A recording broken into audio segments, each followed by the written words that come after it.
ফুলকপির একঘেয়েমি রেসিপি ছেড়ে এই রেসিপিটা একবার রান্না করে খেয়ে দেখুন। একবার রান্না করে খেলে কিন্তু বারবার রান্না করবেন। আসসালামু আলাইকুম, সবাই কেমন আছেন? আশা করছি সকলে ভালো আছেন। আজ আবার একটা নতুন রেসিপি নিয়ে চলে আসলাম ফুলকপির মধ্যে ডিম দিয়ে। তো অবশ্যই স্কিপ না করে পুরো রেসিপিটা দেখবেন।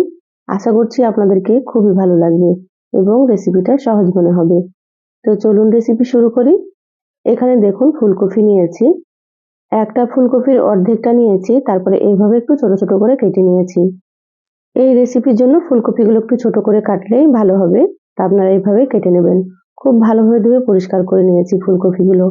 এখানে দেখুন নিয়েছি একটা ডিম। ডিম দিয়ে রেসিপিটা করব। তো সবগুলোকে সাইডে রেখে দিলাম। এবার গ্যাস অন করে কড়াই দিয়ে দিলাম। কড়াই দিয়ে দিচ্ছি হাফ কাপ পরিমাণে পানি। এবার সামান্য একটু লবণ দিয়ে দিলাম। সামান্য পরিমাণে একটু দিয়ে দিচ্ছি হলুদ গুঁড়ো।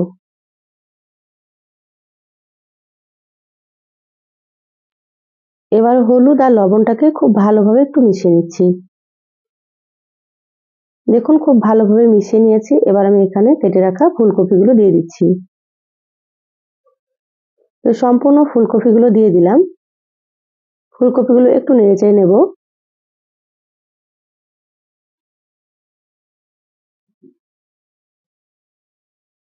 এবার ঢাকা দিয়ে ফুলকপিগুলোকে 10 মিনিট মিডিয়াম আঁচে সেদ্ধ করে নেব। তো 10 মিনিট পরে আপনাদেরকে আমি দেখাচ্ছি। দেখুন 10 মিনিট হয়ে গিয়েছে, ঢাকা খুলে নিলাম। ফুলকপিগুলো কিন্তু সেদ্ধ হয়ে গিয়েছে, একেবারে পুরোপুরি গলিয়ে ফেলা যাবে না। ফুলকপিগুলো এমনভাবে সেদ্ধ করতে হবে যাতে করে ফুলকপিগুলো সুন্দর সেদ্ধ হয়ে যায় এবং গোটা গোটা থাকে। এবার আমি পানি ঝরিয়ে ফুলকপিগুলো তুলে নিচ্ছি। আপনারাও কিন্তু এইভাবে করে সেদ্ধ করে নেবেন।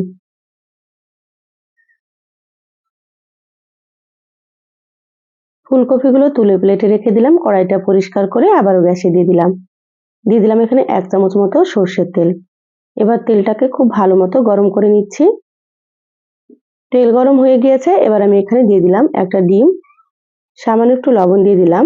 তো এখানে আমি একটা ডিম দিলাম, আপনারা চাইলে কিন্তু ডিমের পরিমাণ বাড়িয়ে দিতে পারেন। এবার ডিমটাকে ঝুরি করে ভেজে নেব। এভাবে স্প্যাচুলার দিয়ে ছোট ছোট করে কেটে নিচ্ছি। খুব বেশি কড়া করে কিন্তু ডিম ভাজা যাবে না, হালকা করে ভেজে নিতে হবে। এই পর্যায়ে আমি গ্যাসের আঁচটা মিডিয়ামে রেখেছি। দেখুন ডিমগুলো হালকা ভেজে নিয়েছি।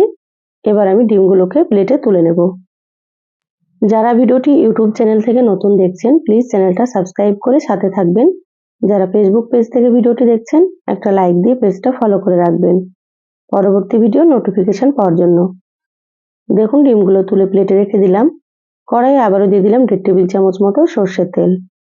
তেলটা হালকা গরম করে নিয়ে এখানে দিয়ে দিলাম ফুলকপিগুলো। এবার গ্যাসের আঁচ হাই হিটে রেখে ফুলকপিগুলো একটু ভেজে নেব। একটু ভেজে নিলে কিন্তু খেতে ভালো লাগবে। তো অবশ্যই কিন্তু আপনারা ফুলকপিগুলো একটু ভেজে নেবেন। এবার আমি এখানে দিয়ে দিচ্ছি দুটো টমেটো। তো এখানে আমি একটা টমেটো 2 টুকরো করে কেটে নিয়েছি। টমেটোগুলোকে একটু ভেজে নিতে হবে। ফুলকপির সঙ্গে একসাথে টমেটোগুলোকে একটু ভেজে নেব। দেখুন এক পাশ হালকা ভেজে নিয়েছি, উল্টে নিলাম। এইভাবে নেড়েচেড়ে খুব ভালো মতো ভেজে নিচ্ছি। এই পর্যায়ে আমি গ্যাসের আঁচটা মিডিয়ামে করে দিলাম।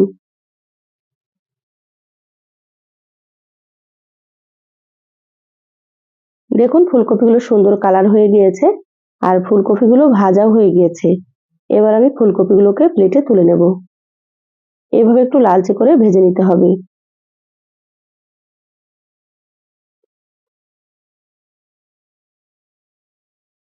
ফুলকপিগুলো তুলে প্লেটে রেখে দিলাম। এবার টমেটোগুলো আরো একটু ভেজে নেব। আরো 2-1 মিনিট মতো ভেজে নিতে হবে, তাতে করে টমেটোগুলো খুব সুন্দর মতো সেদ্ধ হয়ে যাবে।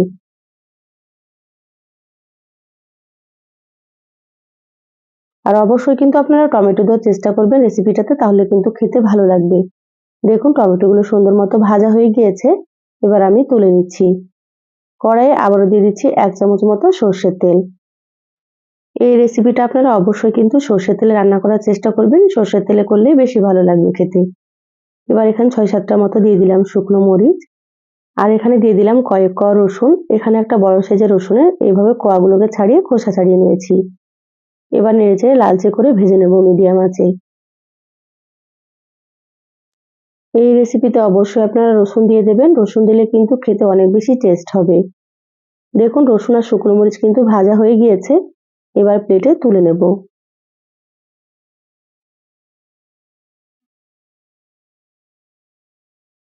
রসুন আর শুকনো মরিচ তুলে প্লেটে রেখে দিলাম। ওই তেলের মধ্যে দিয়ে দিলাম এখানে 2টো পেঁয়াজ কুচি। এবার পেঁয়াজগুলোকে একটু ভেজে নিতে হবে হালকা লালচে করে। আমার চ্যানেলে আরো অনেক রেসিপি আছে, চাইলে কিন্তু আপনারা দেখে নিতে পারেন। আমি সবসময় সহজ রেসিপি আপনাদের সঙ্গে শেয়ার করার চেষ্টা করি। খেতে ভীষণ ভালো লাগে। আপনারাও একবার রান্না করে খেয়ে কমেন্ট করে জানাবেন আপনাদেরকে রেসিপিগুলো কেমন লেগেছে। দেখুন পেঁয়াজগুলো কিন্তু লালচে করে ভেজে নিয়েছি, এর থেকে বেশি ভাজা যাবে না। এবার আমি প্লেটে তুলে নিচ্ছি। দেখুন সবকিছু প্লেটে তুলে নিয়েছি আর এগুলোকে হালকা একটু ঠান্ডাও করে নিয়েছি। এবার আমি এখানে দিয়ে দিচ্ছি স্বাদ মতো লবণ। যেহেতু ডিম ভাজার সময় এবং ফুলকপি ভাজার সময় লবণ দিয়েছিলাম, লবণটা এখানে একটু কম দিতে হবে। এবার আমি শুকনো মরিচ আর রসুনগুলোকে খুব ভালোভাবে হাত দিয়ে চটকে নেব। এইভাবে লবণ দিয়ে শুকনো মরিচগুলো চটকে নিলে কিন্তু খুব সুন্দর হয়।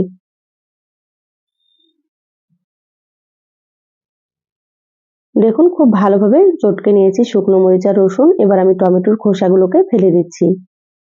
আপনারা চাইলে টমেটোর খোসাগুলো রেখে দিতেও পারেন।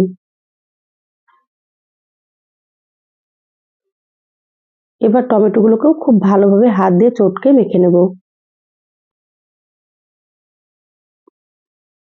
দেখুন টমেটোগুলো সুন্দর করে চটকে মেখে নিলাম।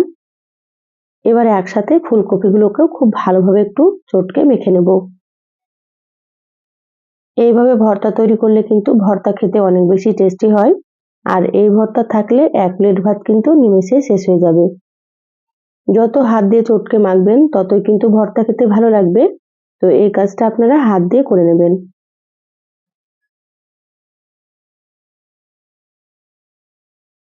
দেখুন সুন্দর করে চটকে মেখে নিলাম। এবার আমি এখানে দিয়ে দিচ্ছি ভেজে রাখা ডিম। তো ভর্তা তো আপনারা খেয়েছেন অনেক রকম ভাবে, তো এইভাবে ডিম দিয়ে একবার খেয়ে দেখবেন, স্বাদ কিন্তু মুখে লেগে থাকবে। ডিম দেওয়ার পরে আবারও সুন্দর করে চটকে মেখে নিচ্ছি।